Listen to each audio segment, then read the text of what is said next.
No One Will Save You, 2023. Bosan, kan, saat lagi asyik nonton konten, kayak dengerin The Gold atau lagi asyik dengerin musik, tapi tiba-tiba ada iklan yang mengganggu. Di sebuah desa, Adam menjalani hidup yang tenang dan terisolasi di rumah yang sudah dikenalnya sejak kecil.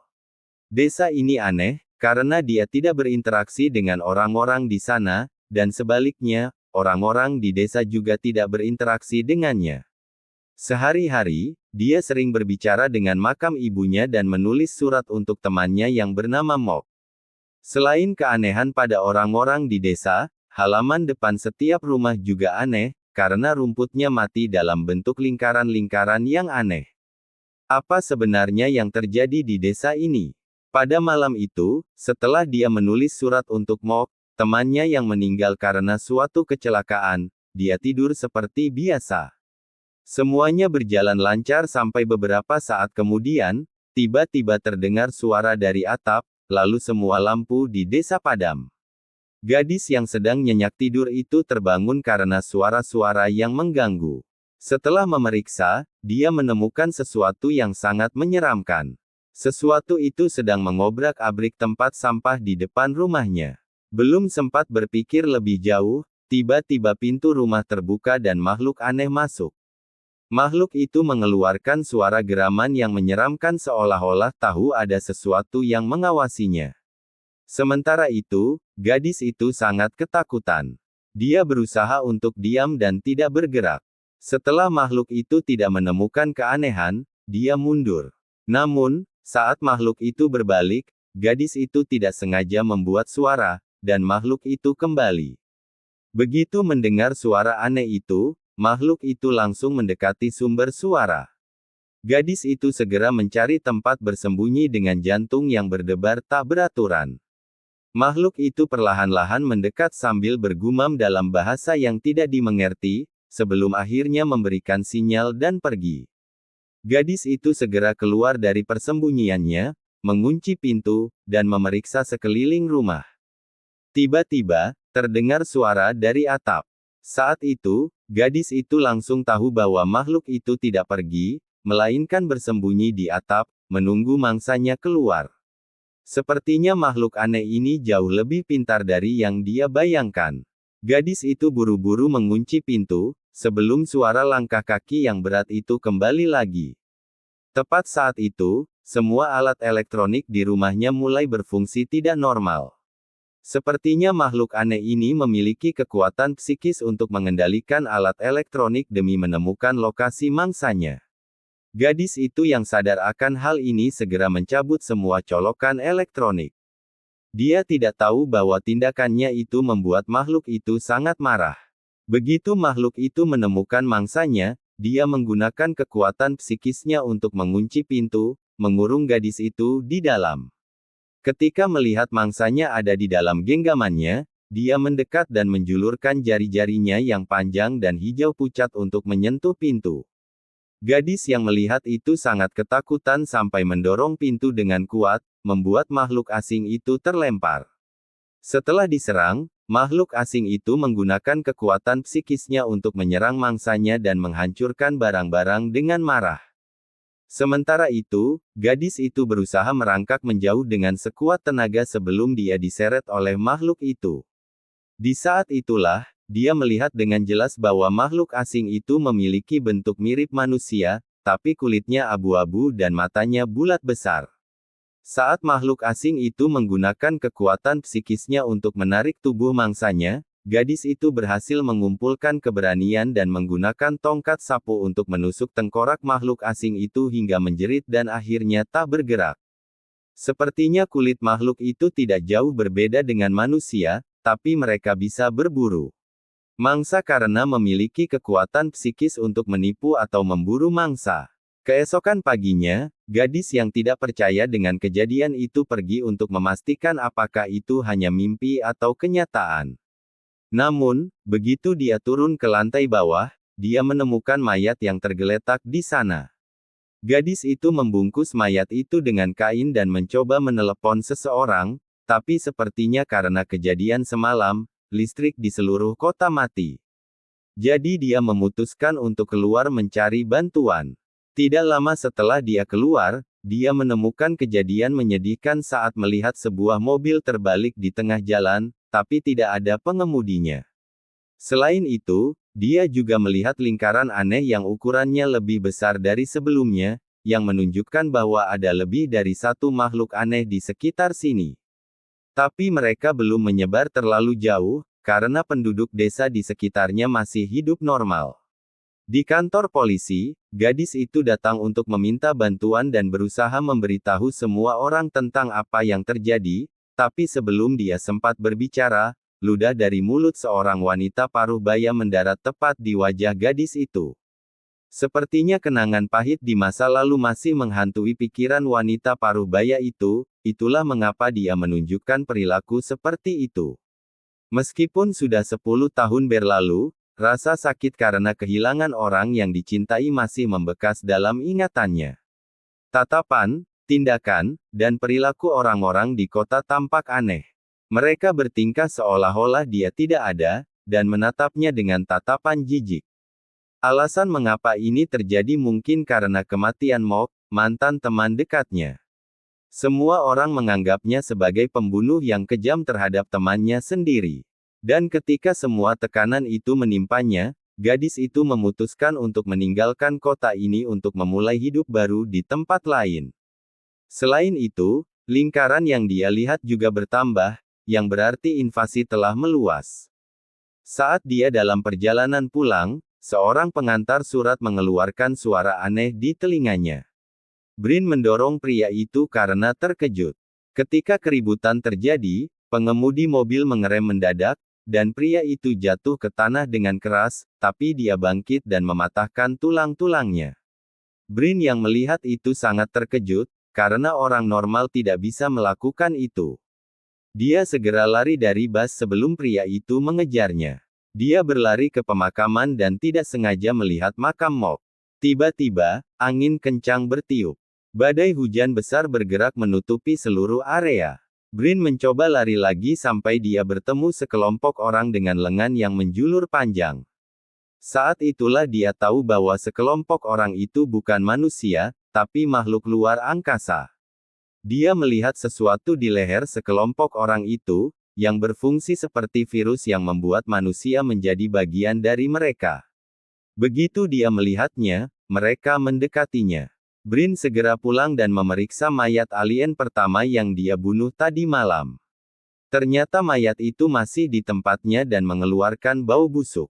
Sementara itu, awan hujan berkumpul hanya di depan rumahnya. Dia tahu bahwa sesuatu yang buruk akan terjadi. Dia menenangkan diri dan bertekad untuk berjuang. Dia memasang jebakan di berbagai sudut rumah dan mengambil pisau untuk menyambut mereka dengan penuh semangat, karena selain dirinya, tidak ada orang lain yang bisa membantunya lagi. Tiba-tiba, cahaya putih bersinar di tengah rumahnya. Kemudian, mayat alien itu perlahan-lahan melayang ke atas bersamaan dengan satu alien yang melompat turun. Makhluk itu berhenti di dekat tempat dia bersembunyi. Brin mencoba mundur sejauh mungkin sambil mengambil gunting sebagai senjata. Tapi tidak lama setelah itu, alien itu menggunakan kekuatan psikis untuk melucuti senjatanya. Tepat saat itu, alien itu melihat gadis itu sedang memegang foto Mok. Alien itu mengambil foto itu dan menatapnya dengan rasa ingin tahu, seolah-olah dia sedang mencoba memahami mengapa foto itu begitu penting baginya. Saat dia belajar tentang emosi manusia, Brin lari kembali ke lantai atas, di mana ada alien lain yang menunggunya. Dia menghadapi berbagai jenis alien, dan beberapa di antaranya mungkin lebih pintar dari yang lain, seperti alien yang mencoba memahami foto dirinya dan Mok. Ini berarti dia memiliki kemampuan untuk belajar dan memahami tentang manusia. Sementara itu, alien yang ada di depannya sekarang adalah alien yang tidak berpikir. Dia menyemprotkan cairan hijau ke wajah gadis itu. Brin segera mengambil air panas dan menyiramkannya ke alien itu sampai dia menyerangnya dengan marah. Dia segera lari dan bersembunyi di dalam kamar, tapi dia berusaha mendobrak pintu. Dia mencoba lari melalui jendela, tapi makhluk aneh itu menyeretnya kembali dengan marah. Namun, begitu dia berbalik, dia menggunakan gagang sapu untuk menusuknya sekali. Setelah mengalahkan alien untuk kedua kalinya, ketakutan Brin berkurang. Sekarang dia yakin bahwa dia tidak terlalu takut pada mereka, meskipun ada alien aneh yang menunggunya di seluruh rumah. Alien itu menatapnya dengan mata yang bersinar dan mengangkat lengannya ke udara seperti laba-laba.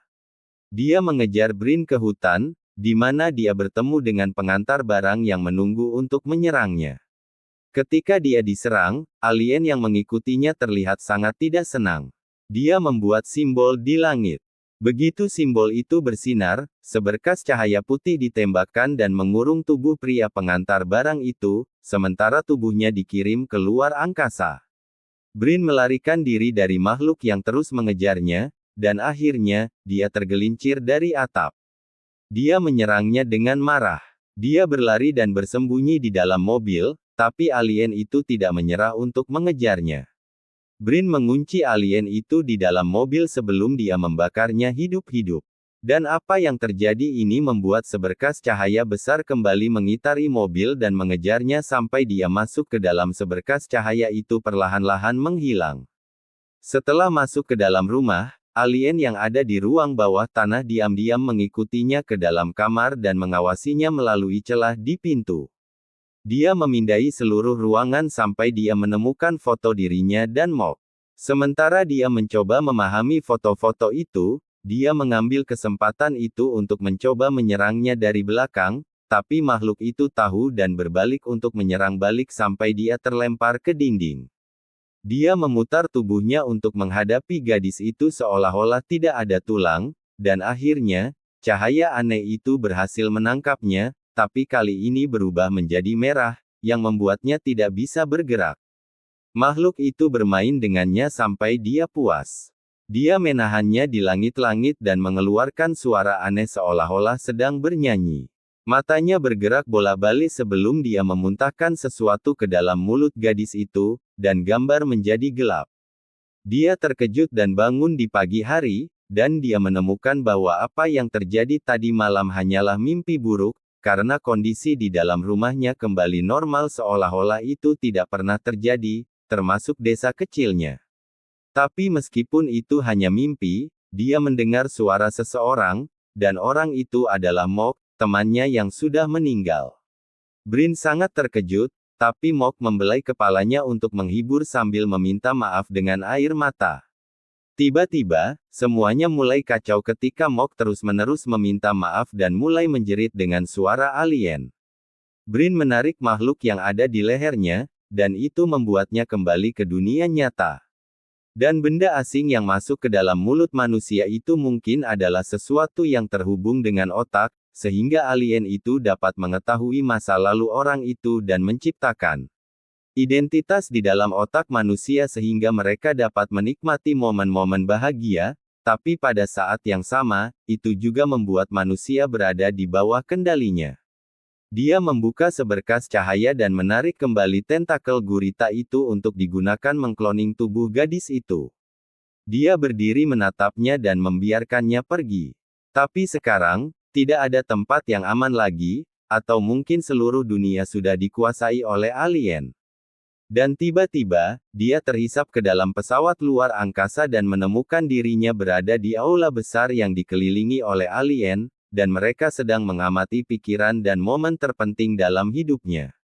Selama itu, Brin berada dalam keadaan hampa dan muncul di rumahnya lagi. Dan saat dia sedang menulis surat untuk Mok, dirinya saat kecil dan dewasa saling menatap sebelum seberkas cahaya itu kembali.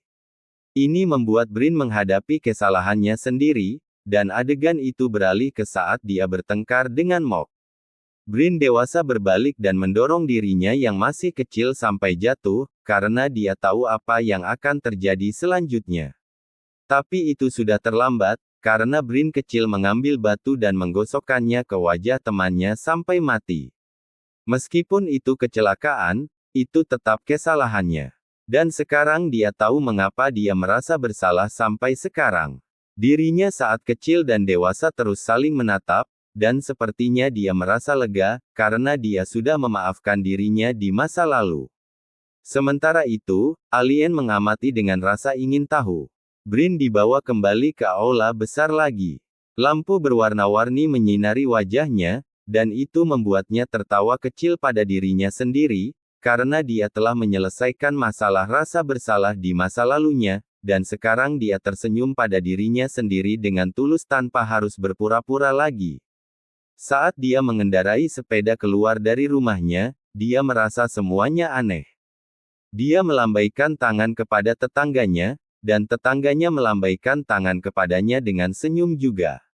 Karena dia telah menghadapi kesalahannya dan mendapatkan pengampunan dari dirinya yang masih kecil.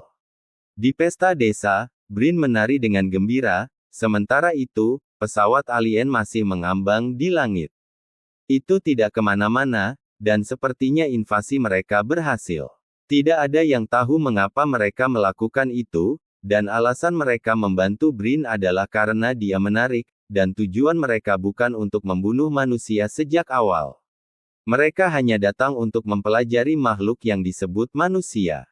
Setelah semuanya selesai, dia mendapatkan kebebasan dari alien dan hidup normal, sementara orang lain di desa masih berada di bawah kendali mereka. Dan film pun berakhir. Bagi yang sudah selesai mendengarkan dan tidak mengerti, silakan tinggalkan komentar, saya akan jelaskan. Singkatnya, film ini adalah tentang seorang gadis yang harus menghadapi rasa bersalahnya di masa lalu, dan setelah alien menginvasi dunia, mereka malah membantunya kembali untuk memperbaiki masalah di masa lalunya, sehingga dia menjadi orang baru dan hidup seperti orang normal lagi, sementara orang lain dikuasai oleh alien.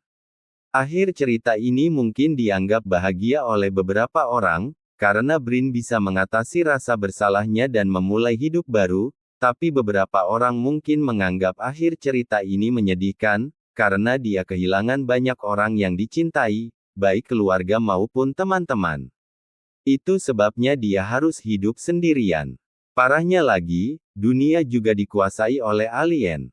Kisah Brin juga menunjukkan kepada kita tentang mengatasi ketakutan dan rasa sakit di masa lalu, yang harus dihadapi oleh siapapun, tapi itu tergantung pada apakah Anda bisa mengatasinya seperti dia atau tidak. Sekarang mari kita bahas pertanyaan setelah menonton film. Pertanyaan pertama, ada berapa jenis alien dan dari mana mereka berasal dalam film ini? Ada 2 jenis alien di film ini. Yang pertama adalah alien yang menguasai tubuh manusia. Mereka memiliki bentuk seperti manusia, tapi memiliki mata merah dan kulit hitam. Mereka bisa menguasai tubuh manusia dengan menembus otak dan membuat manusia itu menjadi inang bagi alien. Alien-alien ini menguasai tubuh manusia-manusia ini dan keluar untuk membunuh dan menguasai tubuh manusia yang lain. Sedangkan alien yang asli memiliki bentuk seperti laba-laba raksasa. Mereka tinggal di luar angkasa dan mengirim alien penguasa tubuh manusia ke bumi untuk memburu manusia yang tersisa. Dan alien yang asli ini muncul di akhir film. Kedua alien ini memiliki tujuan yang sama, yaitu untuk memusnahkan semua manusia dari bumi. Selain itu, ada satu jenis lagi yang muncul di film, tapi perannya sangat kecil. Mereka adalah alien kecil berwarna hijau dan muncul di adegan mimpi Brin, yang memiliki bentuk seperti mamalia kecil dan terlihat lebih lemah dari 2 alien pertama. Namun, film ini tidak memberikan jawaban pasti tentang asal-usul alien dan membiarkan penonton untuk menafsirkannya sendiri dan bingung sendiri. Dan banyak orang mungkin bertanya-tanya dari mana alien itu berasal. Saya sudah mencari jawabannya. Alien itu berasal dari planet lain. Mereka tiba di bumi dengan pesawat luar angkasa besar yang jatuh di hutan Norwegia. Pesawat luar angkasa ini penuh dengan ratusan alien. Mereka memiliki bentuk seperti manusia, tapi lebih besar dan kulitnya hitam. Alien-alien ini adalah makhluk yang agresif dan kejam. Mereka menyerang manusia begitu tiba dan menangkap manusia untuk dijadikan klon. Namun, film ini tidak secara jelas menyebutkan mengapa mereka datang, tapi ada spekulasi bahwa mereka mungkin datang dari planet yang jauh untuk melakukan perjalanan melintasi bumi untuk mencari sumber makanan atau sumber daya baru. Berikut adalah bukti yang mendukung teori ini, alien memiliki teknologi canggih. Mereka memiliki pesawat luar angkasa yang bisa melakukan perjalanan melintasi waktu, dan mereka datang ke sini untuk mencari sumber makanan atau sumber daya.